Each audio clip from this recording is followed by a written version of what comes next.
So finally, we can now edit slide decks natively inside of NotebookLM. Well, sort of. So check this out. I'm inside this notebook. Over here on the right, I created this slide deck.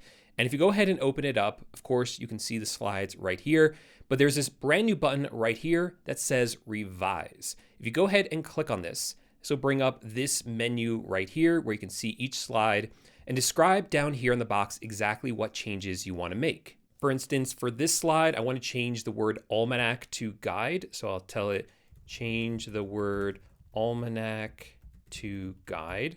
And one thing to note about this is that you have to tell it all the changes you want to make before you actually click on generate new deck. It's going to save you a lot of time. So let's go ahead and look at the next slide, see if there's anything I want to change here. I could say something as simple as change the photo to black and white.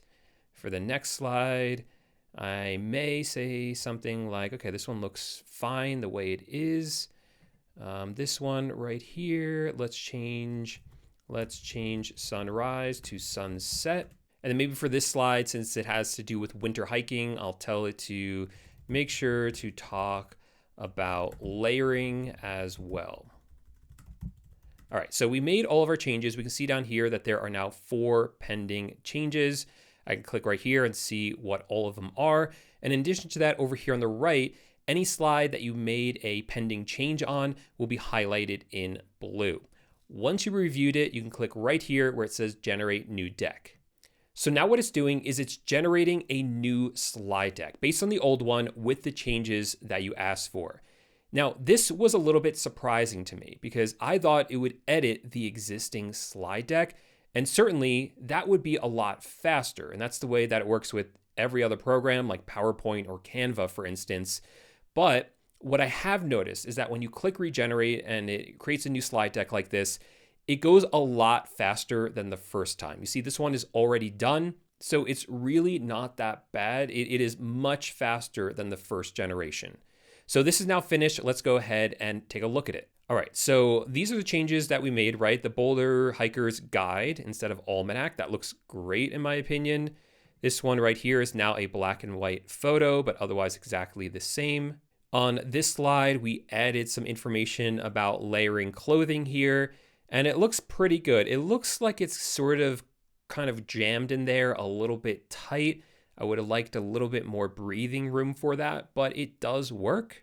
And then here it changed this slide to sunset. So yeah, it works. It definitely works editing. It is interesting that they call this, if you click right here, they don't call it edit, they call it revise, which I think was on purpose because again, it doesn't actually edit the slides. It more like revises them and creates a new version of them. Now there are some limitations that I've noticed with this new feature.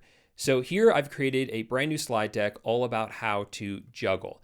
And I like it, but I just don't like the style of it. Let's say I want it to be in like a chalkboard style instead, because that's a really cool look that I like. Well, what I've noticed is that you can apply a change to one slide and have it apply to the entire slide deck.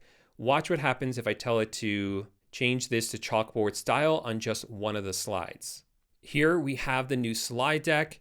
And if I open it up, you see it only changed the first slide. So if you want to make changes to all of the slides, you have to actually tell it on every single slide what changes you want to make. The other thing that I've noticed is that the less changes that you ask for, the faster it goes. So for this one, let's say I'm going to tell it to change the orange to blue, and that's it. Click on generate new deck, and let me time this.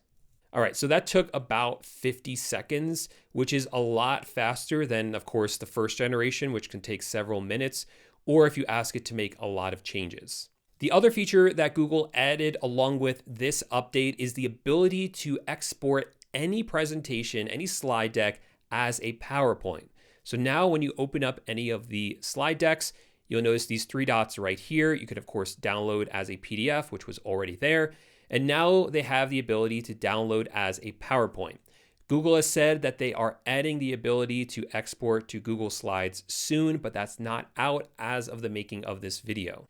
Now, I don't have PowerPoint on my computer, but I do have Keynote, which is like Apple's equivalent. So I uploaded it into that. And what I noticed is that, as I sort of suspected, these are just images. So you can't actually edit the text. You can't move around just like the diagram here. It is all one image for every single slide.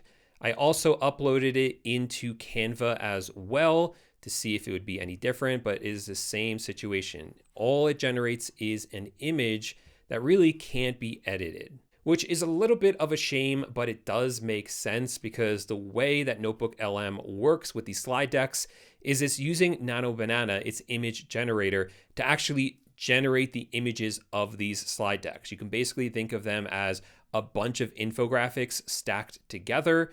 So it doesn't have the ability to edit the text in here because it's really not text, it's images. So personally, I don't know how much value it adds by giving it the ability to export to PowerPoint, but that option is now there. It's important to note that these new features are only available right now to Pro and Ultra users, and I don't know if it's available worldwide yet. And like all product updates from Google, the access does roll out. So you may not have access to it right now, but it doesn't mean you're not going to have access in a couple of days. So yeah, overall, I am very happy with this new update. It works really well and it solves a huge problem. About a month ago, I released this video on my channel talking about a workaround to edit NotebookLM slide decks that required you to download the slide decks and then upload them somewhere else. It worked, it was just a little bit clunky. Now that it's built in, it's awesome because it works really well and it actually makes these slide decks usable. In the past, if you created a slide deck with NotebookLM, they always look awesome. But if there was ever even just one little thing wrong with it, like one word you didn't like, or one word that was incorrect, or a photo that was just weird, it made the entire slide deck just unusable. But now you can just click on revise, just tell it what small changes you want to make, and you can have a perfect slide deck made completely inside of NotebookLM. But what do you think about these new updates to NotebookLM? Do you love them as much as I do? Let me know in the comments section down below. And I know I'm going to get a lot of questions about these buttons over here and what these are. Well, these are actually added by my favorite NotebookLM Chrome extension. If you want to learn more about this and all the powerful things that it can do, check out this video right here. And I'll see you over there in just 1 second. It showcases my favorite NotebookLM Chrome extension. So click right here and I'll see you there in just 1 second.